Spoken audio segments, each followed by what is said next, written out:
More reactions coming after it was discovered that Jamb failed mostly Southeasterners. Take a look at this, and it says, student loan excludes Southeast. Jamb failed Southeast. Seaport, none in Southeast. NNPC, Federal Inland Revenue Service, Custom, none from Southeast.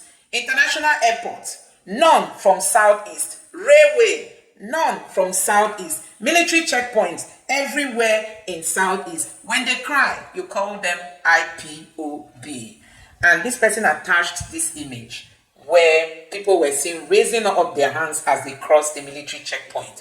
You may have heard that that's what the military do in the Southeast. So guys, more reactions following Jamb apologizing to Nigerians for the massive failure of students in the last Jamb exam. So you may have heard that the majority of students affected are from the Southeast, and people are wondering why the Southeast. I mean, the entire five eastern states, southeastern states are affected, and Nigerians have been wondering why target the Igbos. Why the Igbos? Let's take a look at some of the reactions. I'm going to be sharing the video of the Jamb registrar, apologizing to Nigerians. I'm going to share that video with you, but let's take a look at some of the reactions coming from Nigerians. Aisha Yesufu is one of them, and she tweeted and said, "It is no longer subtle. Even the dead can see that the Southeast is being targeted. Millions of children were killed, and today you want to destroy the education of hundreds of thousands of children."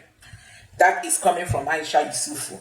After Jamb released, after massive investigation, the professors from the Southeast insisted that there must be investigation. And after that investigation, it was discovered that majority of students that were failed are from the Southeast. And guess what? The entire Southeast state, 5 Southeastern states are affected, including Lagos. And now it is being discovered that the areas in Lagos affected are also Igbo-dominated areas. So one might wonder, why target the Igbos?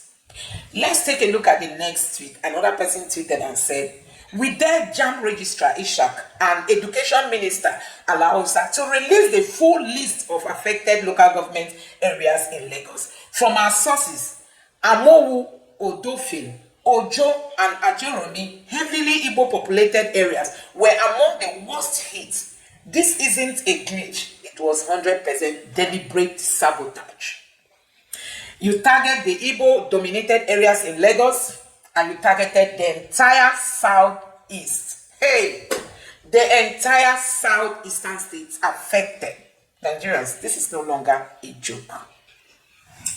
Let's take a look at the next tweet. Another person tweeted again and said, "When a government appoints ministers based on nepotism over competence, this is what you get. A man who studied Islamic studies is heading Jamb, one of our most important academic institutions. Clueless ministers everywhere, and we expect the country to grow. APC will kill Nigeria." This man studied Islamic studies. He is the one heading Jamb. Question mark. He studied Islamic studies and he's heading Jamb. We don't know how this appointment came about. Anyway, he was not appointed under the Tinubu's government, but you can see what is happening. Wondering why massive failure in the southeastern states. People who cherish education the most, the southeasterners, they cherish education the most. If you go to other states, go and check all the number of Jambites and Jambites and people who wrote WAEC. Check how many Igbos that are there. Like you may see the figure in Lagos. Go and check how many Igbo indigenes are there. Majorities are Igbos. And you are targeting these people who commit more to education. You are targeting them. It's really so sad. And this other person again reacted. Let me read more reactions to you guys. Honestly, it's really, really so sad, where we are today as a country. And they're wondering what is happening. This person now, before I let you watch the video where the registrar has reacted, let's take a look at this final reaction. This person says, "Student loan exclude Southeast. Jamb failed Southeast. Seaport, none in Southeast. NNPC, FIROS, Custom, none from Southeast. International Airport, none in Southeast. Railway, none in Southeast. Military checkpoints everywhere in Southeast. When they cry, you call them IPOB. That's what this person tweeted. And she attached this picture of, the military checkpoints where they will ask passengers to all come down, raise their hands up, and you begin to move one after the other to cross the checkpoint. This is the level of humiliation the Igbos go through at the hands of the federal government. The police, military, mounting checkpoints all over the places. The torment is much. Until now, the Igbos are still the target. Anyway, let me allow you to take a look at the reaction from the Jamb registrar and also other people who have reacted to what is going on in Nigeria. Just take a look for yourself. As registrar of Jamb, I hold myself personally responsible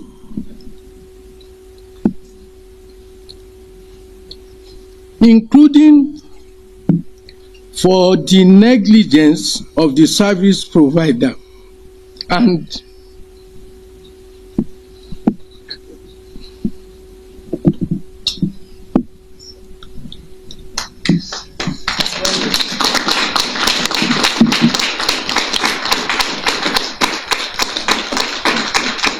I unreservedly apologize for it.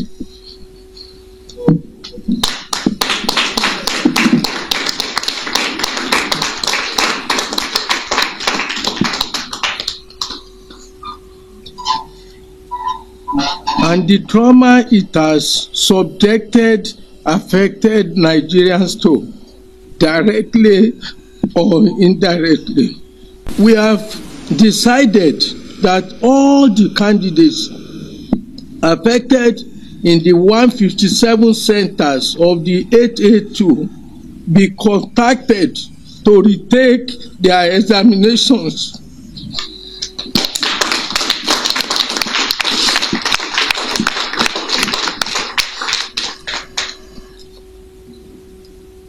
These candidates are to be contacted through text messages addressed to their registered phone number from tomorrow, their email addresses, their profiles, and phone calls by Jamb.